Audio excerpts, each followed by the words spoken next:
आपको हम अपने चैनल पर खुश आमदीद कहते हैं।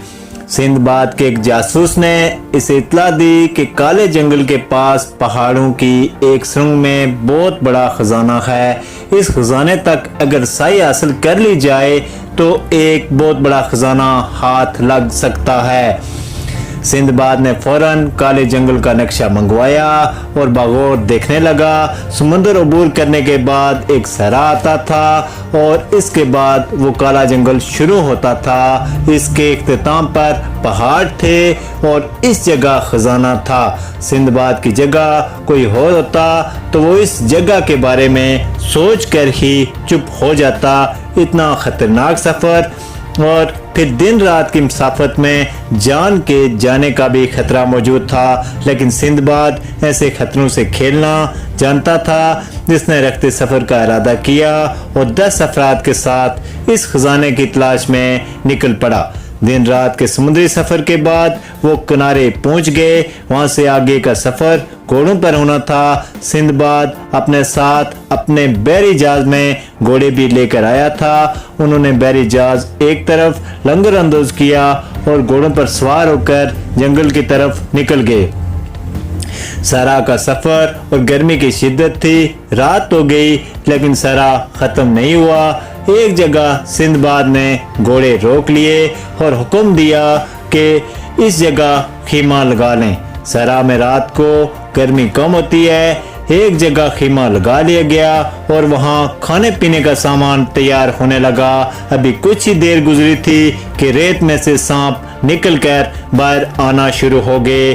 सिंदबाद यहाँ तो सांप हैं, इसके एक साथी ने कहा। सिंदबाद ने कहा कि इन्हें मारो।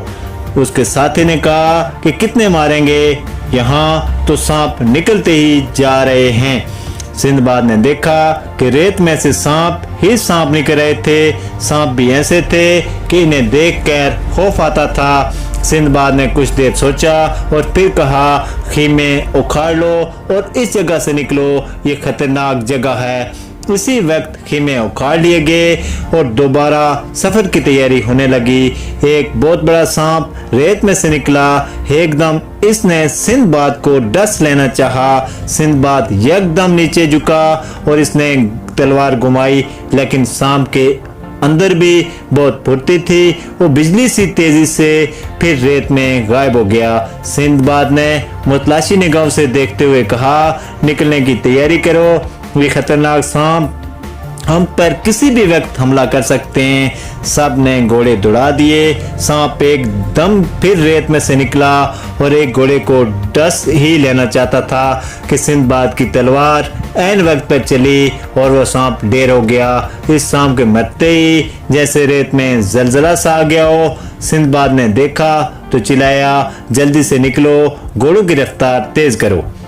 घोड़े सर पीट दौड़ने लगे, लेकिन रेत पर भागना घोड़ों के लिए मुश्किल हो रहा था। जैसे तैसे वो इस जगह से निकल गए। सारी रात वो सफ़र करते रहे। सहरा ख़त्म हो गया और जंगल की हद शुरू हुई तो जंगली कुत्ते जाने कहाँ से इस तरफ निकल आए।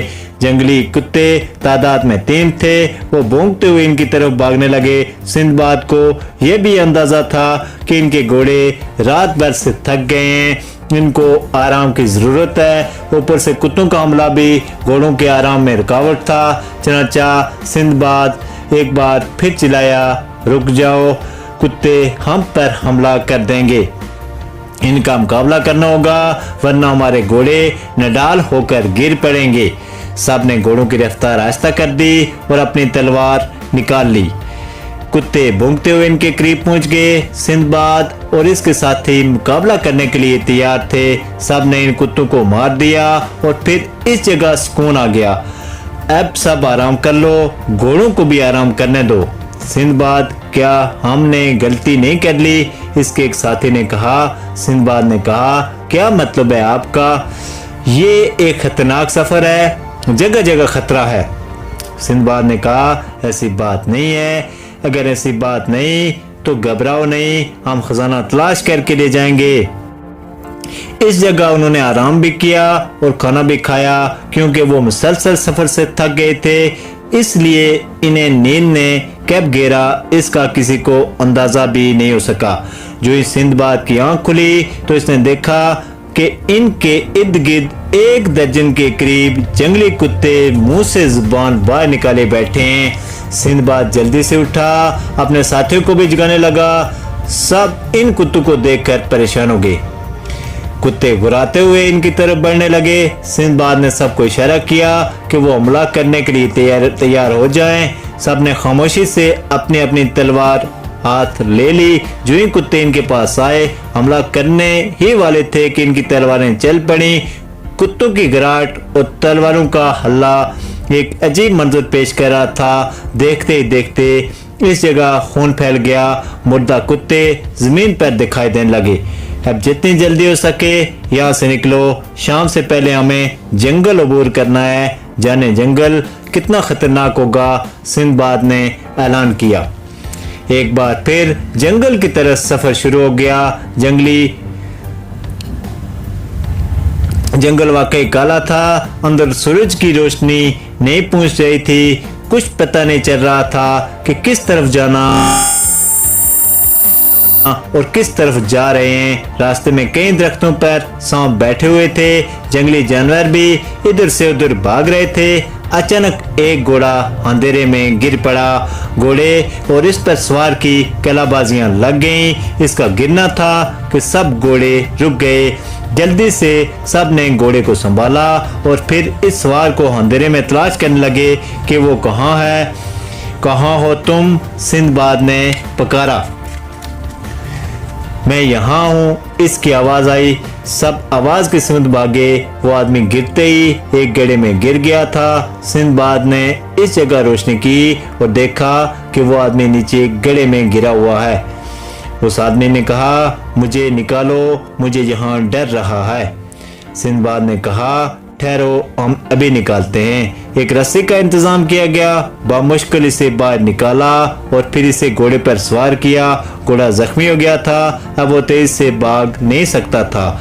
चनाचा इस घोड़े के साथ दूसरों को भी अपनी रफ्तार आहिस्ता करना पड़ी।